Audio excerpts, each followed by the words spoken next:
तो कहीं finally JEE Mains paper shift 1 का एग्जाम हुआ जो कि 22 जनवरी का था, है ना। पहला ही पेपर था आप लोगों का।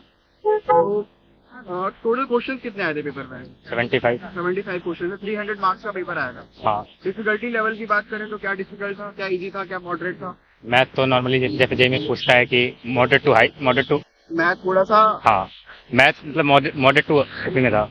मॉडरेट था। हाँ, मॉडरेट टू हार्ड में। अच्छा, कभी कभी कहते हैं ना, एक चैप्टर है आयोनिक इक्विलिब्रियम, जिससे बच्चे डरते हैं कि उससे कैसा क्वेश्चन आएगा, पर इस शिफ्ट में आयोनिक इक्विलिब्रियम का एक क्वेश्चन आया था और वो बहुत सिंपल था। मतलब इजीली हाँ, इजीली बना सकते हैं आप उसको, वैसा क्वेश्चन था।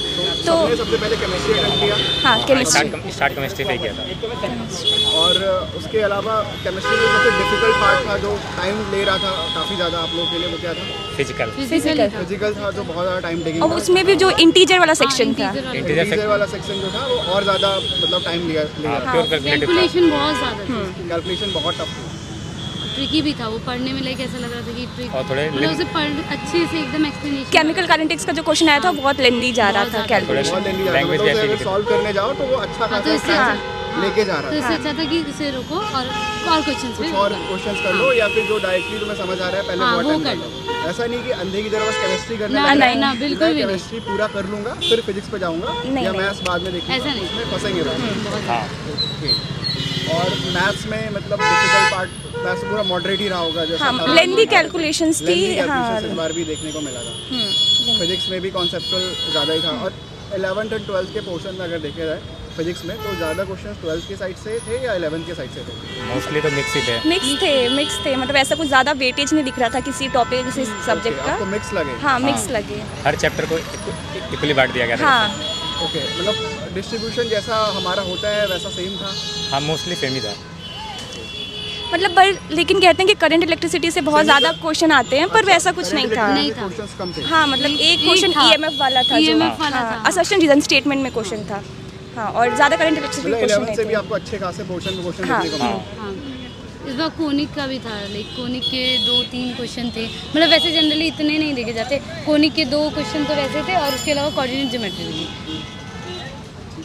तो आप लोगों ने मतलब अपना अपना बता दो कि आउट ऑफ 75 कितने अटेम्प्ट किए हैं आपने इंडिविजुअल? जस्ट एक वो बता दो। मैंने तो 40 क्वेश्चन ही किए हैं। आपने 40 क्वेश्चन किए, हाँ। Very good. आप बताइए। 48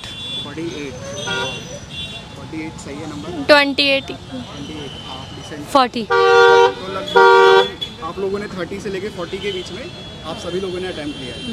और सर लास्ट में मैं यही बोलना चाहूँगा जो आगे आने वाले बच्चे होंगे उनको मतलब ये बोलना चाहूँगा कि फिजिक्स फार्मूला बेस नहीं आ रही है तो फार्मूला पे मतलब ये माइंडसेट मत बना लेना कि भैया मैं तो 2 दिन बचे हैं 3 दिन बचे हैं तो मैं 150 फॉर्मूले रट के चला जाऊँगा, हाँ है ना। लेकिन ऐसे कुछ चैप्टर्स होते हैं जैसे वेव ऑप्टिक्स, रे ऑप्टिक्स, जो हम हार्ड समझ के छोड़ देते हैं, उसके बेसिक फॉर्मूलाज कर लो क्योंकि कोई क्वेश्चन में स्टेटमेंट आ हाँ, कुछ सकता है। चैप्टर्स जो मतलब बहुत हार्ड है लेकिन फॉर्मूले उनके याद कर लो क्योंकि कम टाइम है तुम्हारे। हाँ बट ये माइंडसेट के साथ मत आना कि मतलब फॉर्मूले मुझे याद रहेंगे तो मैक्सिमम फिजिक्स में करके लेके चला जाऊँगा। फिजिक्स का पेपर 2020 जैसे आया था, जैसे 2020 का अच्छा लेवल था वैसे ही था इस बार भी। मतलब फिजिक्स को काफ़ी ज़्यादा लेवल इंप्रूव कर दिया है। हाँ, फार्मूला बेस नहीं था। फॉर्मूला बेस बिल्कुल, मतलब आप सब एक जैसा ही बोल रहे हो और किसी को नहीं लगा कि थोड़े फॉर्मूले लगा के पूरा क्वेश्चन बना के लेके कॉन्सेप्ट था कुछ वो क्वेश्चन से सभी कर सकते हैं, मतलब वो 5-6 क्वेश्चन जो आते रहते हैं। मतलब वो नॉर्मल फॉर्मूला वैसा आ रहा होगा तो सब कर ही देंगे, नहीं तो फिर